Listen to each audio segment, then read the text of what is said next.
우리 정부는 차세대 잠수함으로 기존 디젤 잠수함보다 빠르고 무제한 잠항이 가능한 핵 추진 잠수함 건조를 추진하고 있습니다.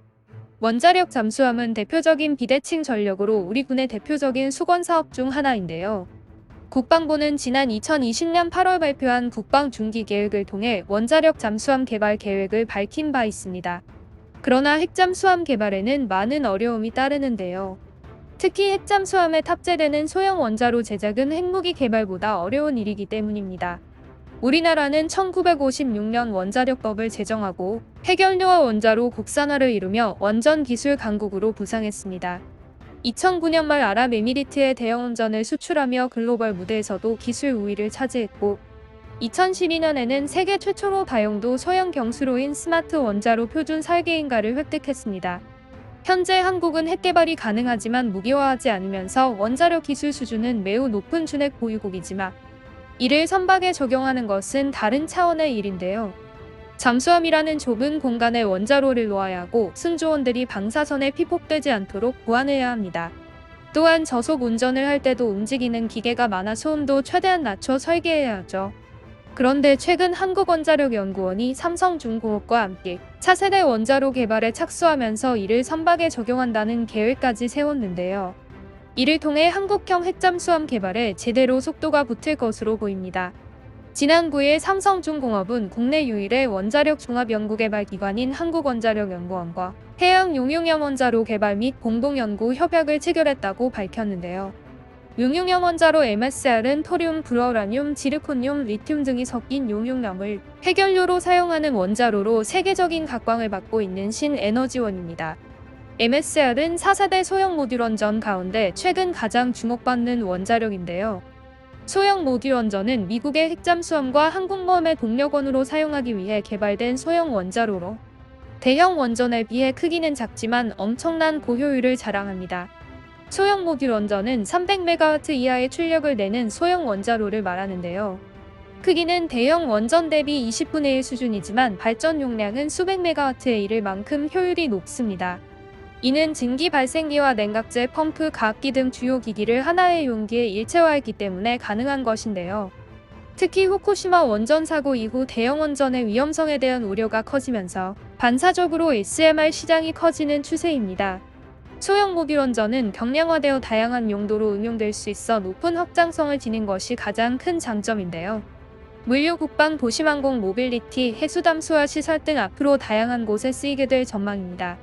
소형 모듈 원전은 안정성이 높은 반면 초기 투자비가 적고 건설 기간이 짧아 차세대 원전으로 평가받는데요.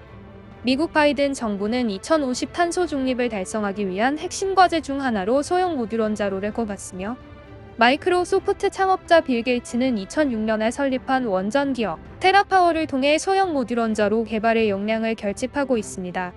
삼성중공업과 한국원자력연구원이 개발 중인 MSR은 첨단 기술의 집약체인 소형 모듈 원자로 가운데서도 가장 특이한 원전으로 꼽히는데요. MSR은 사고 위험이 감지되면 원자로 안에 액체 핵연료인 용융염이 저절로 굳어 중대 사고를 원천 차단할 수 있어 기존에 상용화된 가압 경수로에 비해 안전성이 매우 높은 원자로입니다. 또한 MSR은 핵연료의 사용 주기가 20년 이상으로 길고 원자로 크기가 상대적으로 작아 잠수함에도 적용하기 용이하다는 장점이 있습니다. 삼성중공업과 한국원자력연구원은 MSR을 탑재한 원자력 추진 선박 개발 계획을 구상 중인데요. 개발이 완료된다면 한국형 핵잠수함의 추진 체계로 사용될 전망입니다. 현재 미국과 중국, 러시아 등 한반도 주변국들의 핵잠수함 확보 경쟁이 더욱 격화되고 있는데요. 미국은 2045년까지 최대 80척의 핵잠수함을 운용할 계획이며 현재 운용 중인 오하이오급 전략 핵잠수함을 대체하기 위해 컬럼비아급 전략 핵잠수함 12척을 건조할 예정입니다. 중국의 핵잠수함은 1세대 091형 한급과 092형 하급에 이어 2세대 093형 상급, 094형 진급, 4세대 095형 수급, 096형 단급으로 발전한 상태인데요. 094형 SSB에는 2007년부터 7척을 운용 중인데 앞으로 096형 6척을 추가 건조해 총 13척의 SSBN을 확보한다는 계획입니다. 예오닝성의 핵잠수함 건조시설은 096형 등 6척을 동시에 건조할 수 있는 규모로 알려졌습니다. 러시아는 북해와 태평양 함대의 핵잠수함을 우선 배치하는 추세인데요. 고래 2급 10척, 야생급 9척을 확보한다는 계획이며 극초음속 미사일인 지르콘 등을 탑재하는 5세대 핵잠수함 허스키급도 건조할 예정입니다. 일본은 핵잠수함 계획을 공식적으로 밝히지 않고 있지만 리튬 이온 배터리를 장착한 디젤 잠수함 건조 기술은 세계 최고 수준인데요. 총 24척까지 늘릴 계획이며 미국과 협력해 중국 잠수함의 출항 때부터 추적 감시하는 임무를 확대할 것으로 보입니다. 북한은 현재 건조 중인 것으로 확인된 3,000톤급을 비롯해 4, 5,000톤급 잠수함을 개발하는 것으로 군 당국은 추정하고 있는데요. 4, 5,000톤급 잠수함을 핵 추진 체계로 개발할 가능성이 제기되고 있습니다. 우리 군은 북한과의 대치뿐 아니라 통일 이후 주변국 견제도 해야 하므로 잠수함을 포함한 전략 무기는 반드시 육성해야 할 것입니다. 한국의 차세대 원자로 개발 소식에 대한 대만 네티즌들의 반응 번역해드리고 영상 마무리하도록 하겠습니다. 시청해주셔서 감사합니다. 정말 SSBN을 건조할 생각인가요?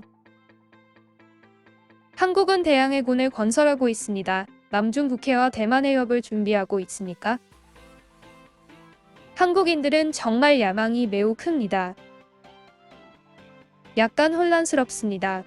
한국은 북쪽에 있는 적과의 전쟁을 준비하는 게 우선인데 최근 군사적 흐름은 모두 남쪽을 겨냥하고 있습니다. 한국은 동해와 동중국해를 준비하고 있습니다. 한국의 북쪽은 친형제이고 동쪽과 서쪽은 비축입니다. 조선 사람은 조선 사람을 공격하지 않아요. 비록 38도선 넘어 일가 친척들은 생각이 다르지만요. 한국인들은 야망은 크지만 돈도 없고 힘도 없는데 무슨 소용이 있을까? 대조선 공영권. 한국과 일본이 아무리 서로 미워하고 감정이 치닫더라도 대부분 무역전쟁 수준에서 끝납니다. 미국은 절대 두 아들의 사이가 틀어지는 것을 내버려 두지 않습니다. 최근 한국의 핵잠이나 항공모함 건조는 향후 남중국해에서 발언권을 얻기 위한 의도로 보입니다. 얼마 전 문재인은 바이든을 만나 대만 핵과 관련한 성명을 발표했고 일본과 협력하기로 약속했습니다. 이젠 정말 냉전이 다가오고 있으며 모든 동아시아 국가들이 무장하고 있는 것 같습니다.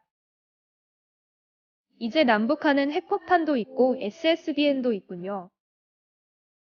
미국은 한국이 SSBN을 가져도 된다고 생각하는 것 같습니다. 물론 핵탄두는 미국이 관리할 것입니다. 핵보복 능력을 확보하면 한국은 북한과의 외교에서 더 강경한 태도로 나설 수 있을 겁니다. 지난번에 그리스터키가 에게에서 교전했을 때 미국은 기껏해야 추가 확산을 저지할 뿐이었습니다. 국가 간의 군비 경쟁과 상호 위협을 완전히 막을 수는 없습니다. 북한과 남한의 인구를 합치면 영국과 프랑스를 초월하며 해외에서 전쟁을 위해 원양해군과 SSBN 항공모함을 갖기를 원할 겁니다. 군사전시회를 볼 때마다 러시아와 한국의 군함 모형을 수집하고 싶어요. 한국의 민족주의적 군사 확대는 미국에게도 나쁘지 않습니다. 한국의 기술력, 반대편에선 훔치고 싶겠지. 한국 사람들은 배에 심혈을 기울이는군요. 15세기 이순신 장군의 거북선이 생각납니다. 핵동력을 발전시키는 것은 남중국해와 북극해에서 발언권을 얻기 위함인가요? 한국은 일본을 짓밟고 싶어 한다는 느낌. 이건 아마도 인도의 연구개발 뉴스와 비슷한 속도로 실현될 것 같습니다. 대만의 원자력은 어떻습니까? 서양은 현재 소형 모듈식 원자로에 투자하고 있습니다. 4세대는 3세대 원전 시장의 붕괴를 막기 위해 개발됐습니다. 그러나 4세대는 기술 범주가 너무 방대하고 비싸며 시공이 복잡하기 때문에 전 세계에 10여 기 정도만 운영되고 있습니다.